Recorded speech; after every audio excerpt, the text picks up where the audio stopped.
सभी भक्तों को एक विशेष सूचना। आज जो मैं ये वीडियो डाल रहा हूँ, ये गुप्त नवरात्रि के लिए मैं ये वीडियो बना रहा हूँ। सबसे पहले सभी भक्तों को जय माता दी। माँ भगवती, बालाजी महाराज सभी के मनोकामना पूर्ण करे और विशेष कृपा इन गुप्त नवरात्रि के अंदर सभी भक्तों को ऊपर माँ की विशेष कृपा बरसे।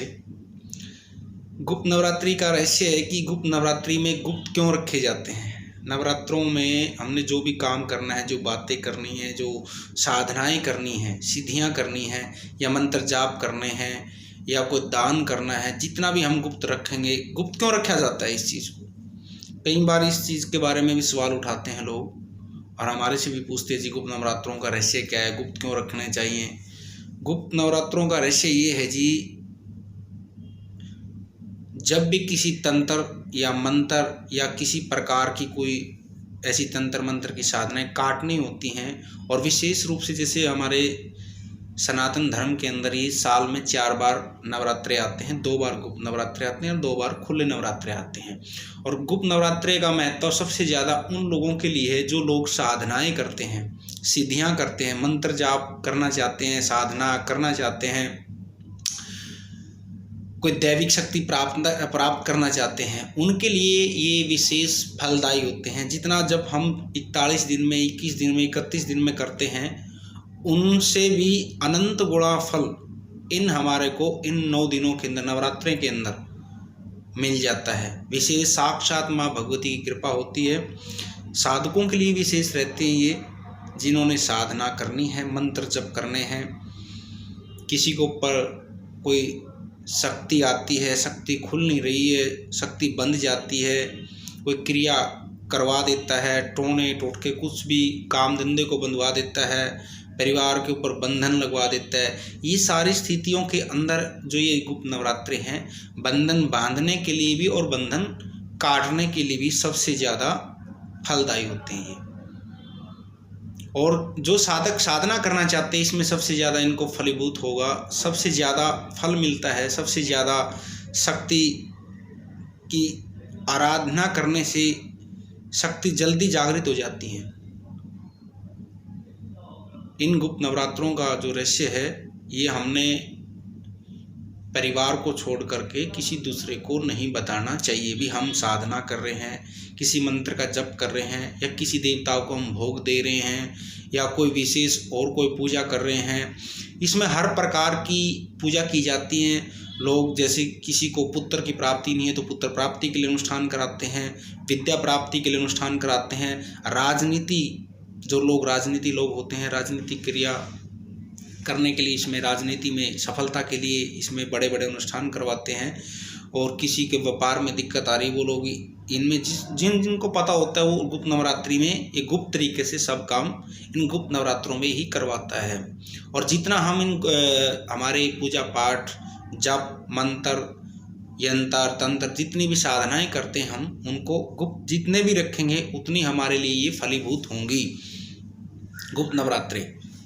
इसलिए इनमें जो भी चीज़ करते हैं हम गुप्त रखनी चाहिए। जब तक कि दान भी हमने गुप्त ही करना चाहिए।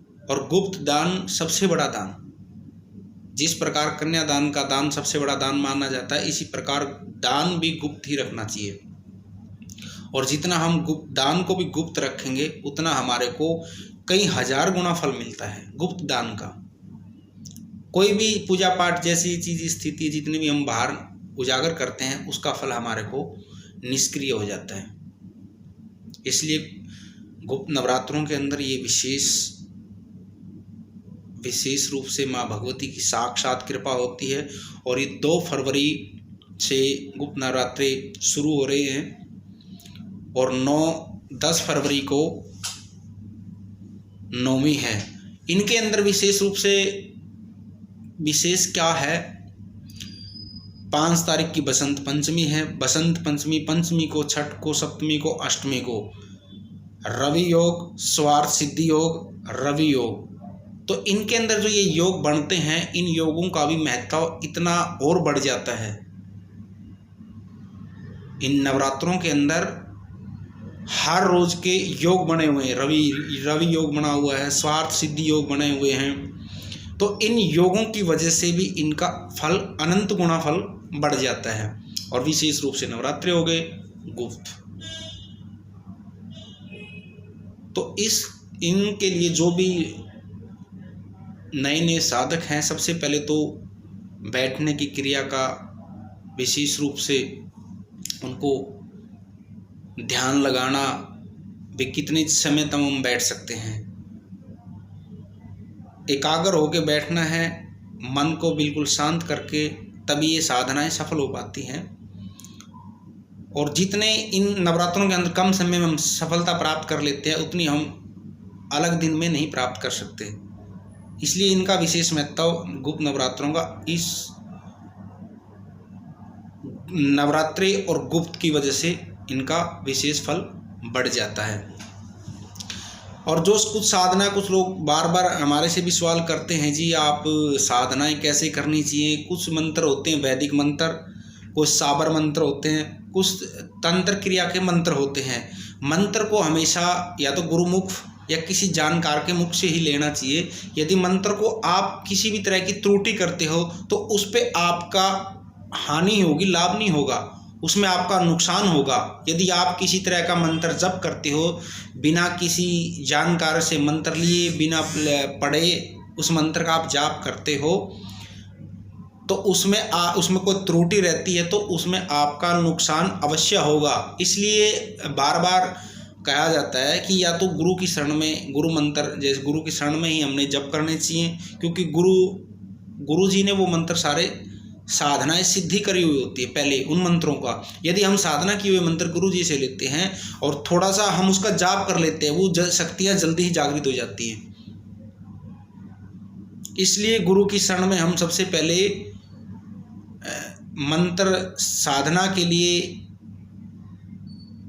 गुरु शरण में जाते हैं, ताकि जो भी हमारे से कोई त्रुटि रह जाती है वो गुरु शरण में होते हुए हमारी त्रुटि पूरी हो जाती है।